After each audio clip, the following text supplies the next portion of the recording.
একদিন শিশু নবী হজরত মুহাম্মদ সাল্লাল্লাহু আলাইহি ওয়াসাল্লাম ক্ষুধার্ত অবস্থায় মক্কার ধুলামাখা পথ ধরে হেঁটে চলেছে। কিছুটা দূরে ছিল আবু জাহেলের খেজুর বাগান। আবু জাহেল এক ইহুদি ব্যক্তিকে নিয়ে খেজুরগুলো একটি বস্তায় ভর্তি করছিল।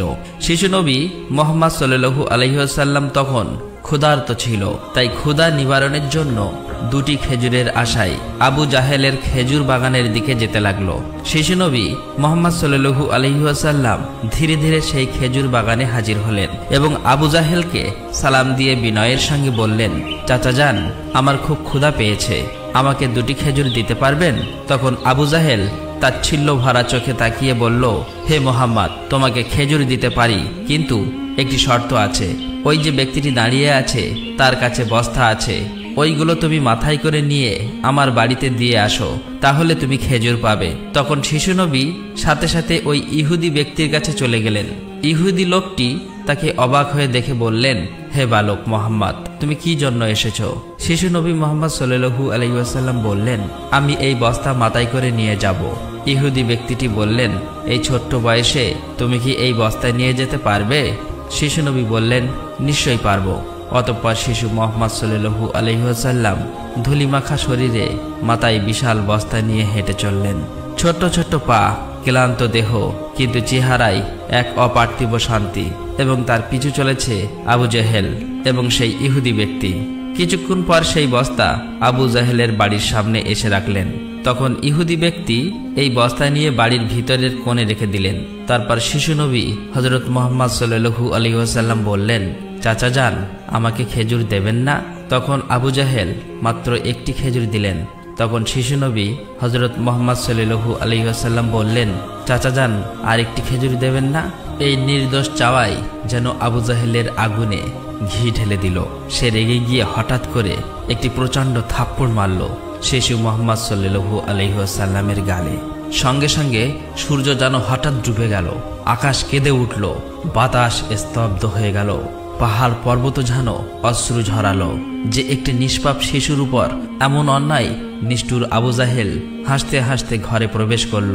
ঠিক তখনই ঘটল এক অলৌকিক ঘটনা। খেজুর ভর্তি বস্তার মুখ খুলতেই আবু জাহেল হতবাক হয়ে গেলেন। আবু জাহেল দেখল বস্তার সমস্ত খেজুরগুলো ছোট ছোট পাথর হয়ে গেছে। চোখের সামনে এমন অলৌকিক ঘটনা দেখার পর সেই ইহুদি বিস্ময়ে হতবাক হয়ে গেল। এই দৃশ্য দেখে সেই ইহুদি ব্যক্তি থমকে দাঁড়ালেন।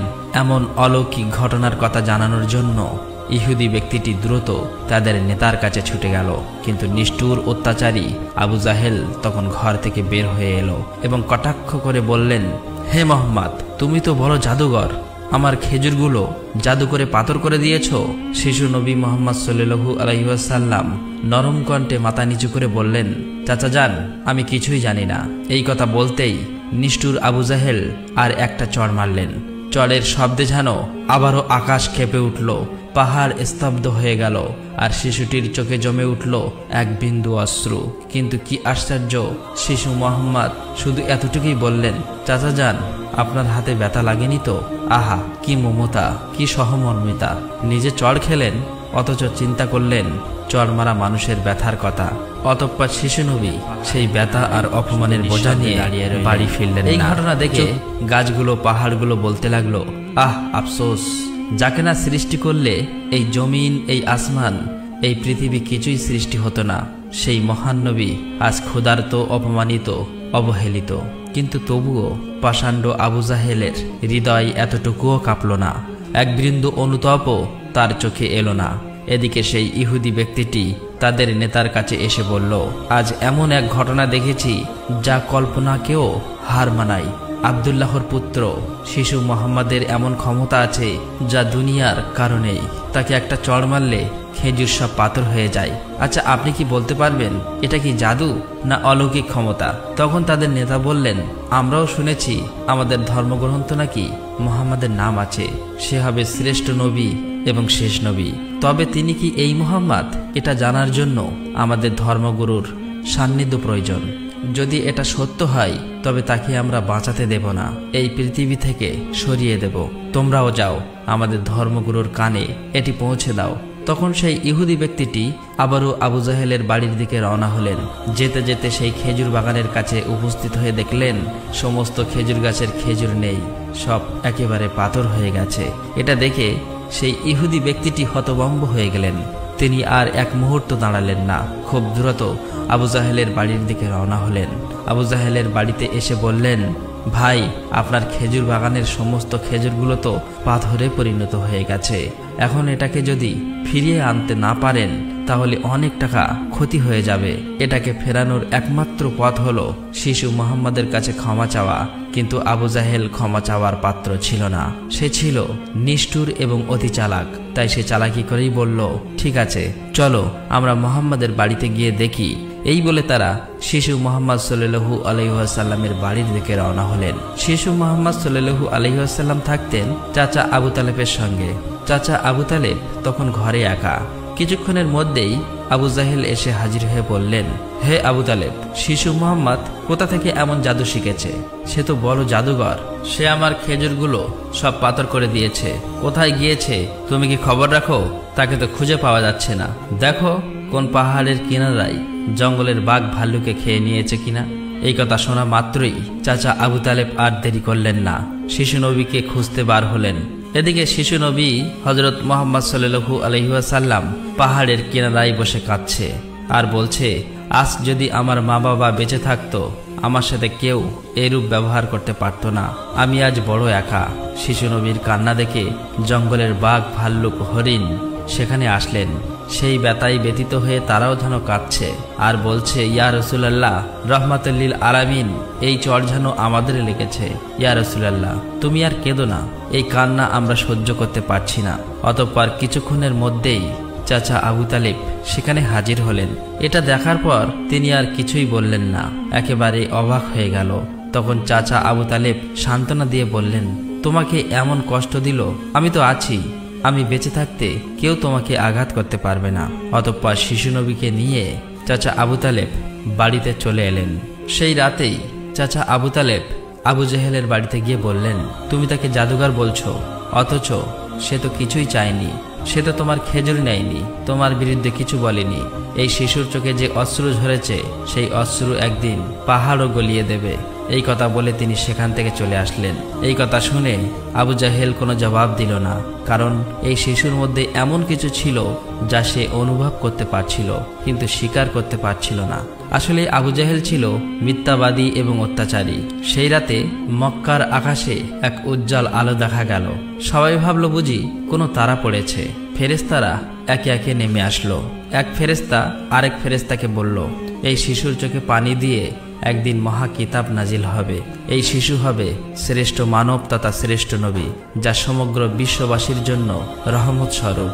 এদিকে ইহুদি কাফেররা এই অলৌকিক ঘটনা শোনার পর নবীজিকে হত্যা করার জন্য ষড়যন্ত্র লিপ্ত হয়ে যায়। কেননা তারা চেয়েছিল যে শেষ নবী তাদের বংশের মধ্যে জন্ম হোক, কিন্তু তা হয়নি। তাদের মধ্যে একজন ইহুদি তাদের ধর্মগুরুর কাছে গিয়ে সমস্ত ঘটনা খুলে বললেন। তখন তাদের ধর্মগুরু বললেন, আমি চিনেছি তাকে, সে সেই নবী যার বর্ণনা আমাদের কিতাবে আছে। তার দুটি চিহ্ন রয়েছে, একটি কাঁধে নবুয়াতের মোহর, অন্যটি তার দৃষ্টিতে রহমত। অন্য একজন প্রশ্ন করল, তাহলে আপনি কি ঈমান আনবেন? তখন তিনি চুপ করলেন, মাথা নিচু করলেন, তারপর শুধু বললেন, আমরা চেয়েছিলাম আমাদের বংশে আসুক, তাই আমরা সত্যকে অস্বীকার করব। অন্যদিকে প্রতি বছর চাচা আবু তালেব ব্যবসার উদ্দেশ্যে সিরিয়ায় সফর করতেন। সেদিনও চাচা আবু তালেব সিরিয়া সফরের উদ্দেশ্যে প্রস্তুত হচ্ছিলেন। ঠিক সেই সময় শিশু মুহাম্মদ সাল্লাল্লাহু আলাইহি ওয়াসাল্লাম এসে বললেন, চাচা যান, আপনার সঙ্গে আমিও সিরিয়ায় সফরে যাব। কিন্তু শিশু মুহাম্মাদের কথা চাচা আবু তালেব ফেলতে পারলেন না। অতঃপর পরের দিন ব্যবসার উদ্দেশ্যে শিশু মুহাম্মাদকে নিয়ে চাচা আবু তালেব সিরিয়া সফরের উদ্দেশ্যে রওনা হলেন। বাণিজ্য কাফেলা শাম নামক একটি জায়গায় গিয়ে বিশ্রাম নিচ্ছিলেন। সেখান থেকে কিছুটা দূরে খ্রিস্টানদের একটি গির্জা ছিল। সেই গির্জায় খ্রিস্টানদের একজন ধর্মগুরু ছিল, যে সেই জামানার সবচেয়ে মহাপণ্ডিত ছিল। কাফেলা যখন আবারও চলতে শুরু করলো, তখন ওই খ্রিস্টানদের ধর্মগুরু লক্ষ্য করে দেখল কাফেলার সাথে সাথে যে সোজা শিশু নবী আছে, তার ঠিক মাথার উপর একখণ্ড মেঘ আছে, তার মাথার উপর ছায়া দিতে দিতে সরে আসছে। এটা দেখে তিনি অবাক হয়ে গেলেন। খ্রিস্টান ধর্মগুরু খুব শীঘ্রই তাদের ধর্মগ্রন্থ পড়ে বুঝলেন নিশ্চয়ই কাফেলার ভিতরে আখিরি জামানার শেষ নবী রয়েছে। তখন তিনি খুব দ্রুত তাদের একজন লোককে ডাকলেন এবং বললেন, তোমরা যাও, ওই কাফেলার সকলকে ডেকে আনো, তাদেরকে আমরা দাওয়াত খাওয়াবো। এই কথা শুনে তারা সেখানে চলে গেল এবং তাদেরকে বলল, প্রিয় ভাইরা, আমাদের ধর্মগুরু আপনাদের সকলেরই দাওয়াত করেছেন, এই দাওয়াত আপনারা কবুল করুন। অতঃপর কাফেলার সকলেই ওই গির্জায় আসলেন। তারপর খ্রিস্টান ধর্মগুরু কাফেলার সকলকে পেট ভরে খাওয়ালেন। অতঃপর কিছুক্ষণ পর খ্রিস্টান ধর্মগুরু আবু তালেবকে বললেন, হে কাফেলার সর্দার, নিশ্চয়ই এই শিশুর পিতামাতা ইন্তেকাল করেছে। আবু তালেব বললেন, হ্যাঁ, আপনার অনুমান সত্য, তারা ইন্তেকাল করেছে। এখন আমি তাকে লালন পালন করি। তখন খ্রিস্টান ধর্মগুরু বলল, এ কাফেলার সর্দার, শুনে রাখো, আপনার ভাতিজা নিশ্চয়ই আল্লাহর শেষ নবী হবেন। তার পৃষ্ঠদেশে মোহরের নবুয়াত খচিত আছে। তার প্রতি তুমি খুবই সতর্ক দৃষ্টি রাখবে এবং তাকে কোথাও একা যেতে দেবেন না। কেননা ইহুদি নাসারাগণ এটা জানতে পারলে, চিনে ফেললে, তারা শিশু মোহাম্মদকে প্রাণনাশের চেষ্টা করবে, এতে কোনো সন্দেহ নেই। তখন চাচা আবু তালেব বললেন, আপনি এই খবর জানেন কিভাবে? খ্রিস্টান ধর্মগুরু বললেন, আমি তৌরাত কিতাবে এই ঘটনার বর্ণনা পেয়েছি। তুমি যাও, তোমার ভাতিজাকে এখানে ডেকে আনো। তখন চাচা আবু তালেব শিশু মোহাম্মদকে সেখানে আনার জন্য চলে গেলেন। কিছুক্ষণ পর খ্রিস্টান ধর্মগুরু দেখলেন আবার একটি কাফেলা রওনা হচ্ছে। তখন খ্রিস্টান ধর্মগুরু সেখানে গেলেন এবং তাদেরকে জিজ্ঞাসা করলেন, আপনারা কারা আর কোথায়, কি জন্যই বা যাচ্ছ? তখন তারা উত্তর দিল, আমরা রোম দেশের সৈন্য।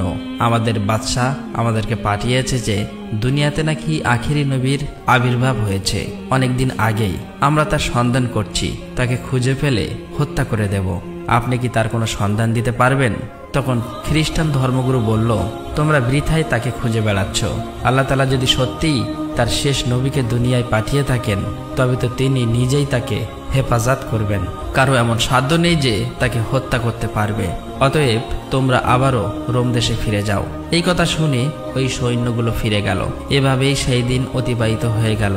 রাতের বেলা খ্রিস্টান ধর্মগুরু চাচা আবু তালেবকে তাদের গির্জায় ডেকে বলল, হে কাফেলার সর্দার, দেখেছ তো, আমার কথাই সত্য।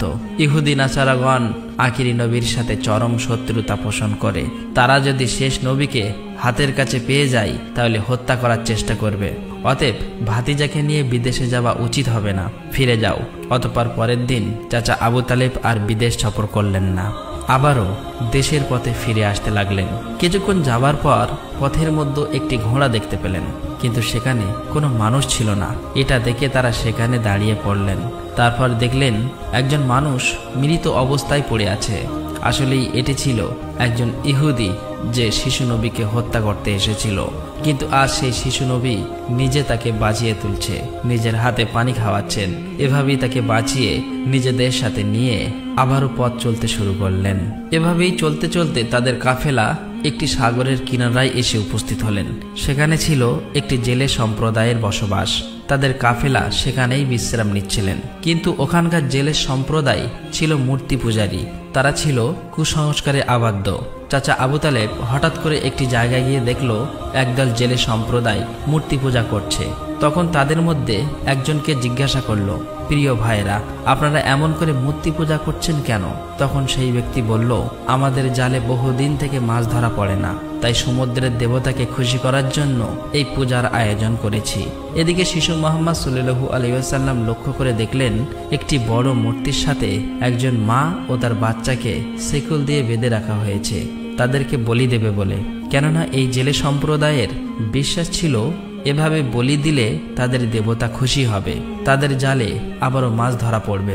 তখন শিশু মুহাম্মদ সাল্লাল্লাহু আলাইহি ওয়াসাল্লাম সেখানে গেলেন এবং তাদেরকে শিকল খুলে মুক্তি করে দিলেন। সেই মুহূর্তে একজন জেলে সেখানে গেলেন এবং বললেন, আমরা যাদেরকে বলি দেব বলে বেঁধে রেখেছিলাম তাদেরকে একজন বাচ্চা খুলে দিয়েছে। এটা শুনে তারা সবাই অতি দ্রুত নবীজিকে ধরতে সেখানে যেতে লাগলো। তখন চাচা আবু তালেব তাদেরকে থামাতে গেল, আর সেই সাথে সাথেই তারা সবাই দেখতে পায় সমুদ্রের কাছে সেই বড় মূর্তিটি আপনা আপনি ভেঙে পড়েছে। সমুদ্রের ঢেউ উঠেছে আর সেই ঢেউয়ের সাথে সাথে অনেকগুলো মাছ উপরে উঠে এসেছে। এটা দেখে সমস্ত জেলে সম্প্রদায়ের মানুষ অনেকগুলো মাছ ধরল এবং তারা নিজেরা অনেক খুশি হয়ে গেল। এটা দেখে আবু তালেব অবাক হয়ে যায়। আসলে এই নবীজি তখন সমুদ্রের ধারে দাঁড়িয়ে আল্লাহর কাছে দোয়া করছিলেন। নবীজির দোয়ার বরকতে আল্লাহ তাআলা তাদেরকে মাছ দিয়েছিলেন। অতঃপর তাদের কাফেলা মক্কার দিকে রওনা হলো। মক্কায় আসার পর শিশু নবী হযরত মুহাম্মদ সাল্লাল্লাহু আলাইহি ওয়াসাল্লাম চাচা আবু তালেবের ছাগল নিয়ে চড়াতে যেতেন। একদিন ছাগল চড়িয়ে ফেরার পথে শিশু নবী দেখতে পান এক জায়গায় দাসদাসীদের কেনাবেচা চলছে। পুরুষদের গরম রড দিয়ে অত্যাচার করছে এবং মহিলাদের উচ্চ দামে কেনাবেচা চলছে। এটা দেখে শিশু নবী অনেক কষ্ট পায়। এদিকে নবীজির এক চাচা আবু লাহাব দাসদাসীকে কেনাবেচা করত। তিনি একজন দাসকে বেশি দামে বিক্রি করে দিচ্ছিলেন। ঠিক সেই সময় তার স্বামী গিয়ে বললেন, হুজুর, আপনি এমন কাজ করবেন না, আমাদেরকে ক্ষমা করে দিন। এভাবেই কাকুতি মিনতি করতে লাগলো, কিন্তু আবু লাহাব তার কোনো কথাই শুনতে চায় না।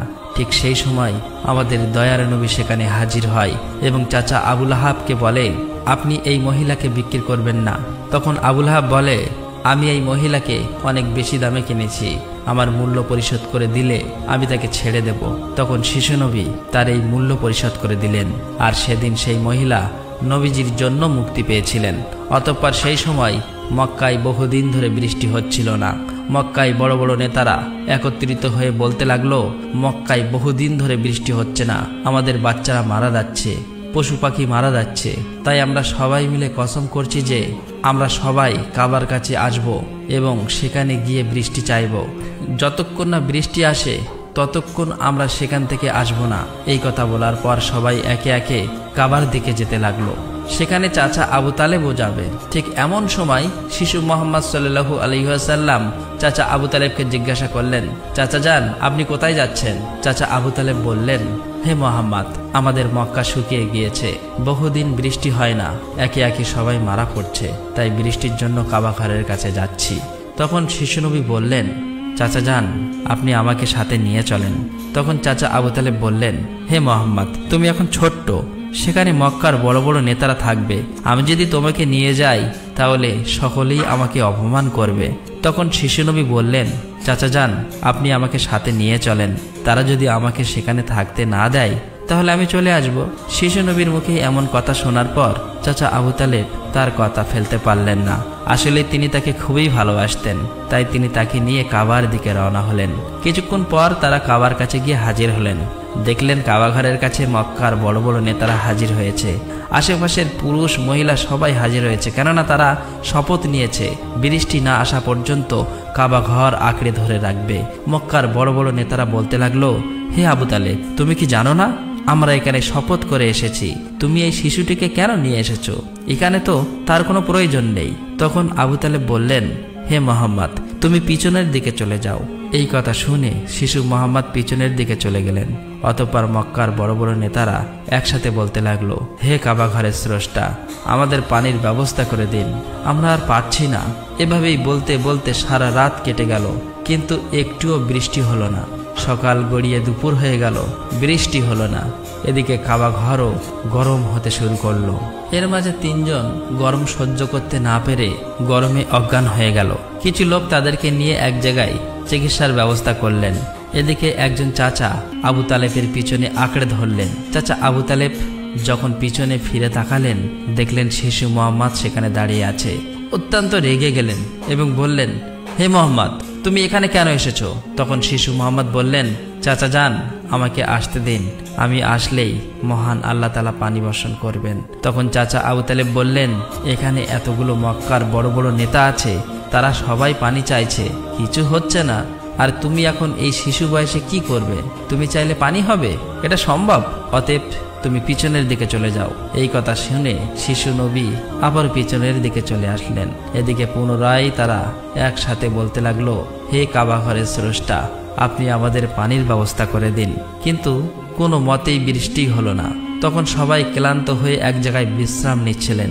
চাচা আবু তালেব পিছনে লক্ষ্য করে দেখলেন আবারও শিশু নবী সেখানে হাজির। তিনি অত্যন্ত রেগে গিয়ে বললেন, হে মুহাম্মদ, তুমি আবার কেন এসেছো? শিশু মুহাম্মদ বললেন, চাচা যান, আমি তো আপনার ঘাম মুছতে এসেছি, এই কথা শুনে চাচা আবু তালেব নবীজির উপর প্রচণ্ড মায়া লাগলো এবং তাকে জড়িয়ে ধরলেন।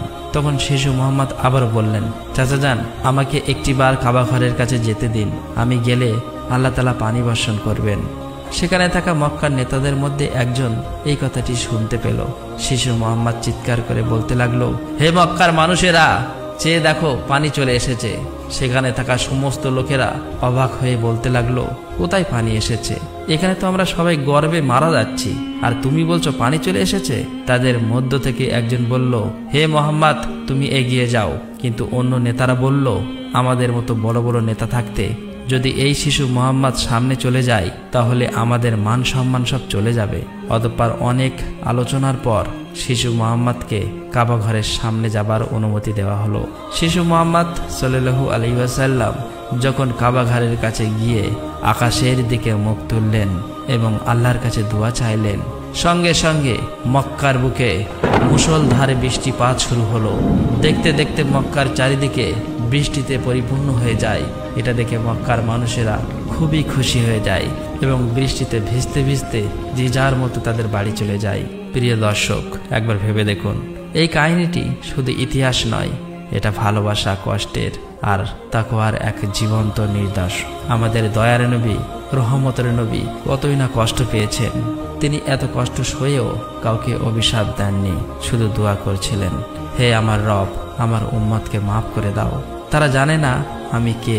এই সেই নবী যার ভালোবাসা ছাড়া জান্নাতের দরজা খুলবে না কারো জন্য। আর আজ আমরা এই যুগের মুসলিম কতটুকু কাঁদি তার জন্য, কতটুকু ভালোবাসি তাকে, কতটুকু তার সুন্নাহ আঁকড়ে ধরেছি। একবার ভেবে দেখুন, যে নবীর কষ্টে পাহাড় কাঁদে, গাছ কাঁদে, পশু পাখি কাঁদে, আর আমরা, আমাদের চোখে জল আসে না, আমাদের হৃদয় কেন নড়ে না? প্রিয় দর্শক, আসুন আমরা সকলেই দোয়া করি, মহান আল্লাহ তাআলা যেন আমাদের সকলকে সেই দয়ার নবীর ওসিলায় মাফ করে দেন। আল্লাহ তাআলা আমাদের সকলের দোয়া কবুল করুক, আমিন। আসসালামু আলাইকুম।